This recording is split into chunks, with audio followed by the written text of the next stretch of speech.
Jai Hind, all the students of 12th Science Mathematics. Dear students, the fourth chapter, Determinant, is running. In this chapter, today we will study the application of determinant and matrices. Application of determinant and matrices. Matrices का और determinant का क्या application है, इसके बारे में study करेंगे आज। तो पहला एप्लीकेशन है इसका consistent system. What is consistent system? A system of equations is said to be consistent if it has one or more solution. यदि इसका एक सॉल्यूशन हो या एक से ज़्यादा हो, तो ऐसे सिस्टम ऑफ इक्वेशंस को linear equations, a system of linear equation is said to be consistent if it has one or more solution. तो ये हो गया तो इसका एप्लीकेशन। कंसिस्टेंट देखना सिस्टम को, system of equation, system of linear equation को कंसिस्टेंट है या नहीं है ये देखना। तो इसमें इसका प्रयोग किया जाता है। सेकंड क्या है? Inconsistent system. A system of linear equation is said to be inconsistent if it has no solution. यदि इसका कोई सॉल्यूशन नहीं है, ये बात देखनी, इसे कहते हैं इनकंसिस्टेंट। तो इनकंसिस्टेंट देखना लीनियर इक्वेशंस को, और कंसिस्टेंट देखना, इसमें इसकी एप्लीकेशन हो गया।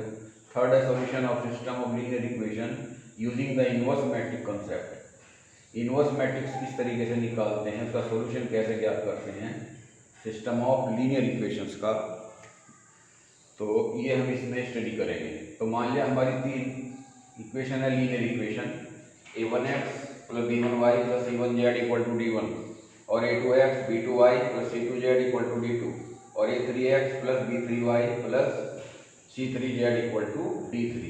ये तीन लीनियर इक्वेशन है एक्स वाई जेड में, तीन अननोन है हमारे। तो एक तो हमारी इसे ऐसा लिख लेंगे, एक तो हमारी मैट्रिक्स बन जाएगी ये जो हमारे कांस्टेंट ये हैं, क्या नाम तुम्हारे, इनके कोफिशिएंट्स हैं एक्स वाई जेड के। एक्स वाई जेड क्या हैं? अननोन है। तो इनके जो कोफिशिएंट्स हैं उनसे बना हुआ जो हमारा मैट्रिक्स है ये हो जाएगी a1 b1 c1 a2 b2 c2 और a3 b3 c3। और अननोन वाली मैट्रिक्स ये हो जाएगी एक्स वाई जेड, और इधर कांस्टेंट वाली हो जाएगी d1 d2 d3। तो इसे हमने एक्स कह लिया, ए कह लिया, इसे एक्स कह लिया, और ये हो जाएगा b।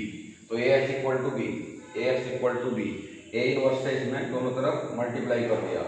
तो A inverse A x equal to A inverse B, A inverse A को एक जगह ले लिया into x equal to A inverse B. A inverse A क्या हो जाएगा? ये हो जाएगा आई, और आई की एक्स में मल्टीप्लाई होकर एक्स आ जाएगा, तो एक्स इक्वल टू आ गया ए इनवर्स बी। क्लियर? तो इसमें हम क्या करते हैं, इसमें वैल्यू रखते हैं एक्स की, बी की और ए इनवर्स की, ए इनवर्स निकाल करते हैं। क्लियर? तो इस तरीके से ये कॉन्सेप्ट क्लियर हो जाता है इसमें। थ्रू इनवर्स मैट्रिक कॉन्सेप्ट के आधार पर हम जो लीनियर इक्वेशंस हैं उनको सोल्व कर लेते हैं, एक्स वाई जेड की वैल्यू हमें प्राप्त हो जाती है। क्लियर? तो यहाँ पे एक्स क्या है हमारा? एक्स वाई जेड, ये कॉलम मैट्रिक्स है, और ए क्या है? a1 b1 c1 a2 b2 c2 a3 b3 c3, और b है d1 d2 d3। ये मैट्रिक्स हैं। क्लियर? तो now we will take exercise 4.6। 4.6 exercise लेते हैं, इसमें इसी तरह के क्वेश्चन हैं। तो क्वेश्चन नंबर 1 है लीनियर इक्वेशन ऑफ, ये टू वेरिएबल्स के हैं, 2 के हों 3 के हों, तो x plus 2y equal to 2 और 2x plus 3y equal to 3। अब पहले तो सबसे पहले तो फर्स्ट ऑफ ऑल हम ये देखेंगे ये कंसिस्टेंट है या इनकंसिस्टेंट है। ठीक है?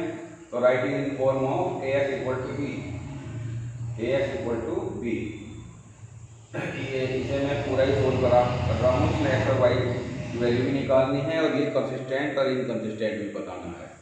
इसमें पूछ तो रहा है केवल ये कंसिस्टेंट है या नहीं है, तो इसमें तो केवल हम क्या निकाल लेंगे, ये जो मैट्रिक्स है हमारी वो ले करके उसका डिटरमिनेंट निकाल लेंगे। वो अगर नॉन जीरो नहीं है तो कंसिस्टेंट हो जाएगा, जीरो है तो इनकंसिस्टेंट हो जाएगा। क्लियर? तो writing in the form of A x equal to B, ये हो गया कोफिशिएंट्स एक्स वाई के कोफिशिएंट्स क्या हैं? 1 2 2 3, 1 2 2 3, ये तो होगी ए हमारी, और एक्स होगी X Y. Small X small Y, ये होगी हमारे अननोन, और बी होगी 2 और 3, D1 D2। क्लियर। तो इसमें क्या करा हमने, वेयर ए इक्वल टू 1 2 2 3 और बी इक्वल टू लिख दिया हमने 2 3 और X equal to X Y. तो डिटर्मिनेंट ले लिया 1 2 2 3, इसकी इसमें मल्टीप्लाई, इसकी इसमें माइनस कर दी, तो -1 आ गया, नॉट इक्वल टू ये। देयरफॉर कहेंगे यहाँ पे ए इनवर्स एग्जिस्ट, ए इनवर्स एग्जिस्ट करता है, और सिस्टम जो है इक्वेशंस का वो क्या हो गया, वो हो गया consistence. So the system of linear equations given linear equation is consistent. Clear. तो ये बात होगी, तो कंसिस्टेंट भी बता दी हमने, और अब इसे सोल्व करते हैं। सोल्व के लिए क्या करा हमने, पहले तो डिटरमिनेंट ए निकाल लिया, फिर अब एडजॉइंट ए निकाल लेंगे। एडजॉइंट ए कैसे निकालते हैं, पहले वीडियो में बताया हमने एडजॉइंट निकालना। ये ले लेंगे कोएफिशिएंट वाली, ये तुम्हारे कोफैक्टर्स वाली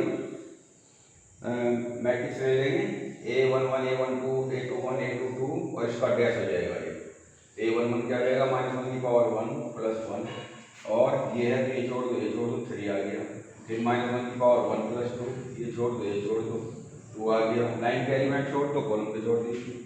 ऐसे ही -1 की पावर 2 + 1 2 आ गया, -1 की पावर 2 + 2 1 आ गया। क्लियर। और ये -1 की पावर अगर ओड है तो -1, इविंग है तो 1, तो यहाँ पे क्या आ जाएगा 3, यहाँ -2 और -2 और 1 है, इसका डैश।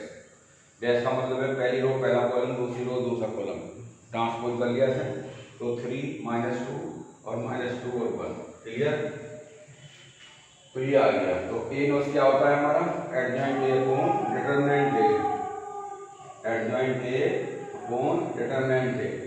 तो एडजॉइंट डिटरमिनेंट क्या है, -1, तो माइनस आ जाएगा यहाँ पर, एडजॉइंट ए निकाल लिया, ये आ गया, तो यही आ गया आपका, माइनस अंदर कर लिया, -3 2 और 2 और -1। क्लियर। तो ये इनवर्स आ गया। अब हमारी जो इक्वेशन थी वो पहले इसमें निकाली थी, x = a इनवर्स b, इसमें वैल्यू पुट कर देंगे इस सभी इस इक्वेशन में। क्लियर। तो ये कितना हो गया, x तो हो गया x y, और a इनवर्स ये निकाला है हमने, -3 2 और 2 -1, और b क्या है 2 और 3, b क्या है 2 और 3 वाले कांस्टेंट वाली मैट्रिक्स। क्लियर। तो ये हो गया आपका, इसकी मल्टीप्लाई कर दी रो बाई कॉलम, तो -6 + 6 और 4 -3, तो ये 0 हो गया, ये 1 हो गया।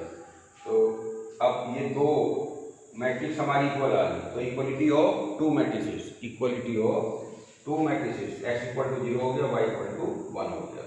This is the answer of this question, यानी ये हो गया इसका सॉल्यूशन। x की वैल्यू आ गई, y की आ गई, वो हमें बता दिया कि कंसिस्टेंट है या इनकंसिस्टेंट है। क्लियर है the question. Now question number 2 3 4 5 6 7 8 9 10, बिल्कुल लाइक दैट, इसी तरीके से करना आपको। तो इनकी प्रैक्टिस करिए, make them practice and do और solve on your notebook. Clear. Question number 7 देखिए, 7 एक क्वेश्चन और देख लीजिए, 5x + 2y = 4, 7x + 3y = 5, writing in the form of x = b। तो ये हो गया कोएफिशिएंट से बनी मैट्रिक्स 5 2 7 3, ये xy हो गया, ये 4 y हो गया, एक इक्वल टू आ गया 5 2 7 3, और इसका डिटरमिनेंट ले दिया 5 2 7 3, तो 15, इसकी इसमें माइनस इसकी इसमें मल्टीप्लाई, 15 - 14 1 आ गया, not equal to 0, therefore A inverse exist, लिखेंगे ए इनवर्स एग्जिस्ट, या inverse is possible and the system of linear equation is consistent, और जो लीनियर इक्वेशन है हमारी वो कैसी है, कंसिस्टेंट है।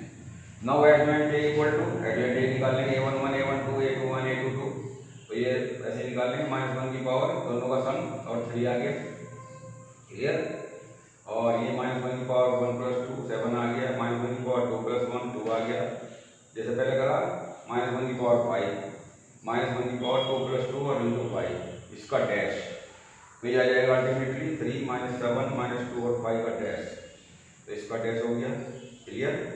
3 - 7 - 2 और 5 डैश ट्रांसपोज कर दिया जाए, पहली रो पहला कॉलम, दूसरी रो दूसरा कॉलम, पहली रो पहला कॉलम, दूसरी रो दूसरा कॉलम। क्लियर। तो अब क्या करना हमने, ए इनवर्स, ये फार्मूला है, adjoint A upon determinant A, इसमें वैल्यू लगी, ये कितना आया था हमारा 1 आया था, डिटरमिनेंट ए की वैल्यू निकाली थी 1 आई थी। इससे बताया था हमने कि ये लीनियर इक्वेशन कंसिस्टेंट है या नहीं है, system of linear equation consistent है या नहीं, ये बताया था नहीं। तो ये यहाँ 1/1 आ गया, ये एक्स की वैल्यू रख दी हमने यहाँ पर। Put X equal to A inverse B, ये तो ए इनवर्स आ गई हमारी। अब इसमें इस फार्मूले में रखेंगे value X equal to A inverse B, ये लिखा इधर। तो ये हो गया एक्स वाई 3 - 2 - 7 वाई और ये 4 वाई, और इसकी मल्टीप्लाई कर ली रो बाई कॉलम कर दें। 12 - 10 और -28 + 23 तो आएगा 2 और -3। तो एक्स इक्वल टू 2 और Y equal to -3। This is the solution of the given equations, linear equations. Clear? तो इस तरीके से with the help of matrix and determinant हम लीनियर इक्वेशंस को सोल्व करते हैं और ये बताते हैं कि ये कंसिस्टेंट है या कंसिस्टेंट नहीं है।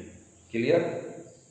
तो अब इसमें आपको ये क्वेश्चन होमवर्क के लिए दिए मैंने, ये आपको करने हैं 2, 3, 4, 5, 6, 7, 8, 9, 10, ये इसी तरह के क्वेश्चन हैं। तो do them and practice them. Thank you and have a nice day.